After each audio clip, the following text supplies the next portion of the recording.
It's so funny when I tell people about Memphis, they go, "Oh, is it a jukebox musical?" I go, "No, it's not a jukebox musical. It's all original musical." Besides it being the birth of rock and roll in this story, it has a lot to do with Memphis in regards to how so much music was created and born in that era.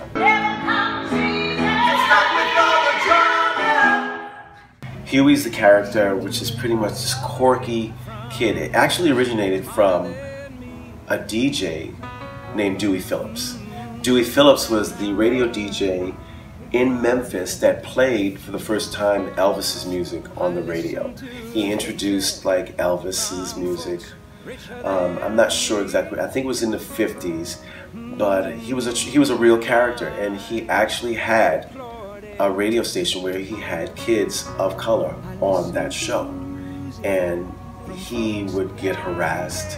He would get like chased down the street and all of these things because he played this race music, which was really the birth of rock and roll, rhythm and blues, R&B, however you want to say it. Music is the universal joiner. We all have music in our lives. Music brings us all together. And I think this show, through its music and through its message of equality, through its message of tolerance, through its message of love, brings everyone together. And I think the more people who are divided see this show, they will leave being able to say, "Oh, I can kind of start to see what the other side is going through or feeling." I was told to hate them, was told to denigrate them. I was told they're lesser in the good Lord's eyes.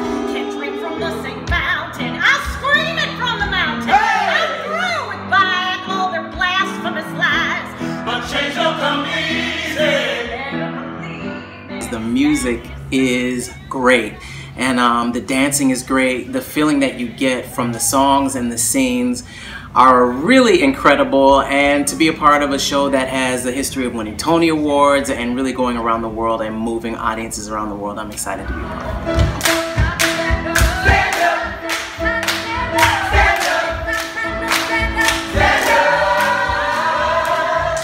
Certain things that we did on this production are kind of pushed a little bit further than what we did on Broadway, because I always like to kind of like go that extra mile and make it just a little more funkier, a little more, you know, what the 50s would be if it was today. So I'm keeping it in that era, but also pushing it so we can have the younger generation want to come see it and want to go, well, wait a minute, if that was in the 50s, that's stuff we're doing now. It's all been regenerated. It's all vocabulary that's been around for years.